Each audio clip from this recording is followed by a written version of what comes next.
Good morning students, welcome back to the maths class. Students, today we are going to start our next unit, that is unit number 4, cube and cube roots. So let's start. Your unit number 4, cubes and cube roots. So first of all we will understand what are the cubes, right? Repeated multiplication of a number by itself for 3 times will give cube of the number. यहाँ पर क्या चीज़ लिखी गई है कि repeated multiplication of A number by itself, मतलब एक number को मैं 3 टाइम्स क्या कर रही हूँ, खुद से ही मल्टीप्लाई कर रही हूँ, तो that will give me the cube बेटा, राइट. सपोज कर लो ये आपके पास एक जर्नल नंबर है n, राइट. n को आपने n से ही 3 टाइम्स मल्टीप्लाई किया, right, and it will give you the cube of the number, right. और इसको रिप्रेजेंट हम कैसे करेंगे, n raise to the power 3 and it becomes n cube, right. n cube हमारे पास क्या हो गया, n को मैंने 3 टाइम इटसेल्फ से मल्टीप्लाई किया. क्लियर है. सपोज कर लो मैंने क्या निकालना है, 6 का क्यूब निकालना है, तो 6 रेज टू पावर 3, राइट. और इसका क्या होगा cube, 6 multiply by 6 multiply by 6 cube give u cube of 6, right. देखिए कैसे आएगा, 6 मल्टीप्लाई बाय 6 36, एंड 36 को 6 से मल्टीप्लाई करेंगे, 36 को 6 से मल्टीप्लाई करेंगे तो 216 आ जाएगा. 6 क्यूब इज 216 बेटा, राइट. तो मेरे पास परफेक्ट क्यूब का क्या मतलब आ गया, ये जो क्यूब नंबर आया आपके पास, क्यूबिकल नंबर आया 216, इसी को मैं क्यूब बोलूं या परफेक्ट क्यूब बोलूं, both are the same thing बेटा, राइट. परफेक्ट क्यूब क्या होते हैं बेटा, वो परफेक्ट क्यूब वो होते हैं जिसके अगर मैं प्राइम फैक्टर निकालूं और वो क्या बने, हर फैक्टर उसका ट्रिपलेट होगा, मतलब क्या, सेम फैक्टर 3 टाइम्स अगर आ रहा है उसकी प्राइम फैक्टराइजेशन में, तो वो क्या हो गया आपके पास, परफेक्ट नंबर हो गया. अब जैसे मेरे पास 216 था बेटा, इसका क्या आया था, 6 इंटू 6 था. अब 6 को मैं कैसे रिप्लेस कर सकती हूँ, अगर प्राइम फैक्टर लूँ तो 2 इंटू 3, इस 6 का भी 2 इंटू 3 और इस 6 का भी 2 इंटू 3, राइट. अब मैं क्या करूंगी बेटा, सारे 2 वाले इकट्ठे लिख लेती हूँ, 2 इकट्ठे लिख लिए मैंने, 1 2 3, और इधर से मैंने 3 वाले लिख लिए, राइट.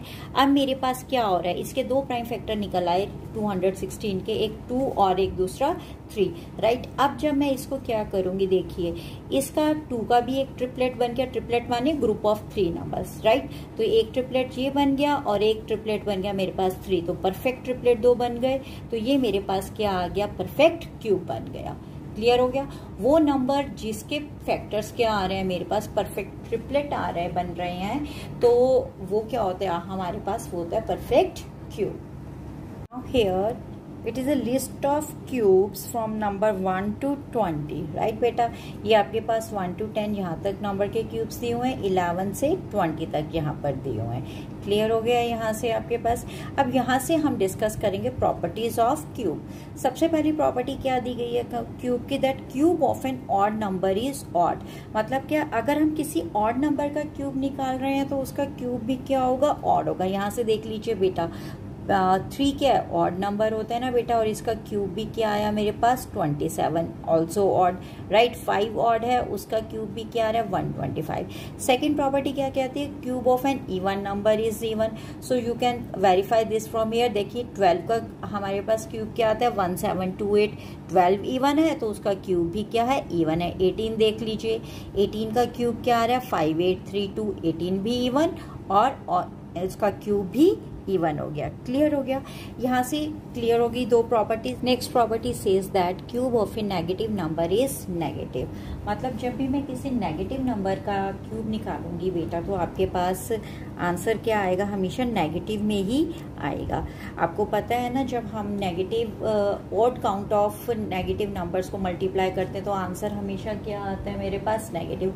और क्यूब निकालने के लिए मुझे ऑड काउंट्स में ही चाहिए होते हैं. जैसे 3 टाइम्स मल्टीप्लाई कर रही हूँ ना, 3 क्या है हमारे पास, ऑड काउंट हो गया ना बेटा 4 का, तो हमारे पास क्या चीज़ आ जाएगी, माइनस में आंसर आ जाएगा. क्लियर हो गया.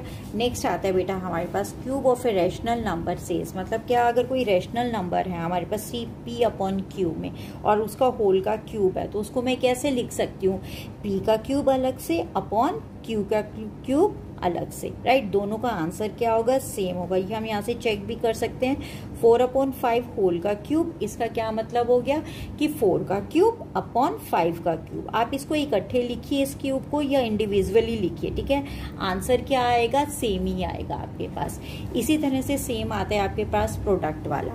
The product of cubes of two numbers is equal to the cube of their product. मतलब इसका क्या है कि मेरे पास product of cubes of two number, मतलब क्या ए का क्यूब निकाला और बी का क्यूब निकाला, फिर उन दोनों को मल्टीप्लाई करूं, या मैं क्या करूं और ए और बी को मल्टीप्लाई करके दोनों को क्यूब कर दूंगी बेटा। उन आंसर क्या रहेगा, सेम रहेगा बेटा। ये बेटा हमने एक्सपोनेंट में भी एक प्रॉपर्टी करी थी, अगर आपको याद होगी, तो वो सेम ही है हमारे पास। क्लियर है।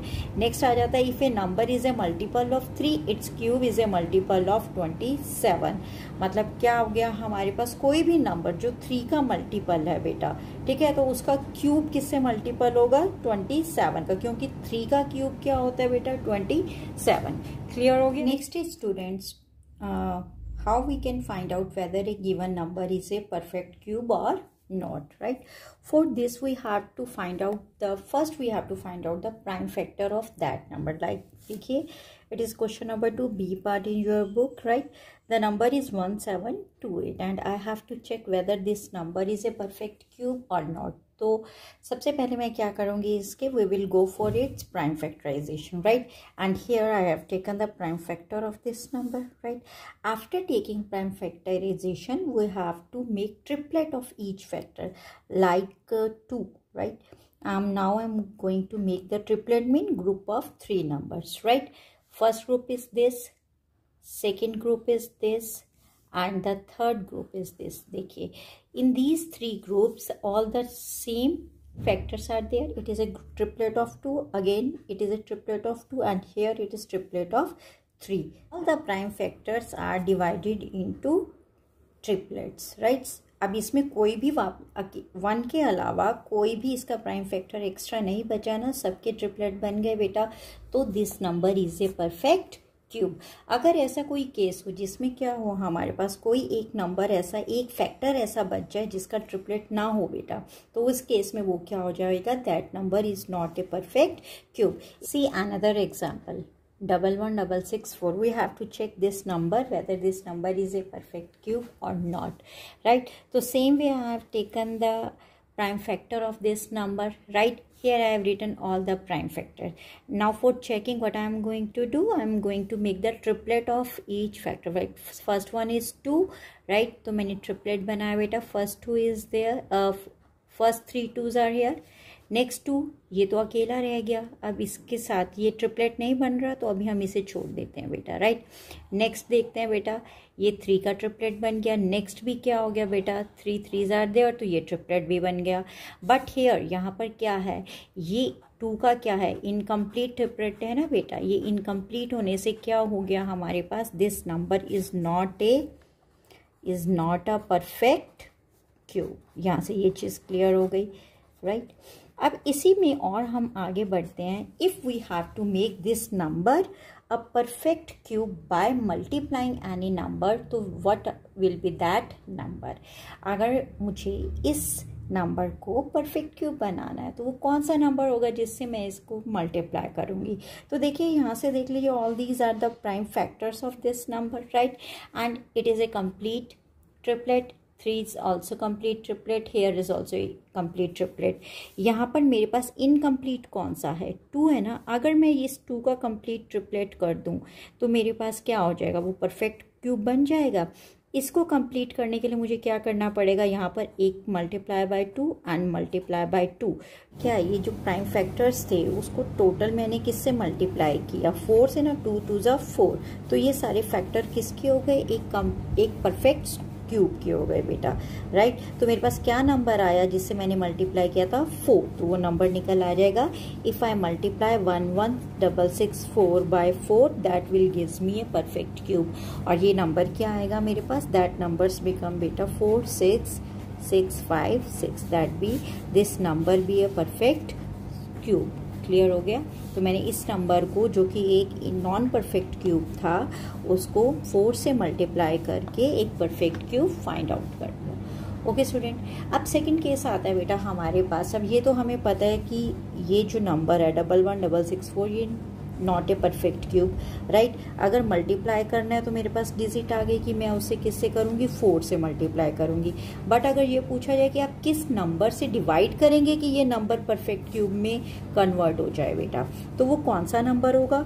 वो नंबर होगा बेटा जो भी फैक्टर आपके पास इनकम्प्लीट ट्रिपलेट में होंगे, मतलब जो भी जिस फैक्टर के आपके क्या है कंप्लीट नहीं बन रहे हैं ट्रिपलेट, तो उस नंबर से डिवाइड कर देंगे। जैसे अब मैं 11664 को किससे डिवाइड करूंगी बेटा? जब मैं डिवाइड करूंगी 2 से, क्योंकि 2 का ही हमारे पास ट्रिपलेट नहीं बना ना, तो मेरे पास क्या आ जाएगा, वो कंप्लीट एक क्यूब आ जाएगा। क्या 5832 आपके पास नंबर आ जाएगा and it is A perfect cube. Okay students, that's all for today. PDF related to today's work has been uploaded. Try to solve that and keep practicing. All the best.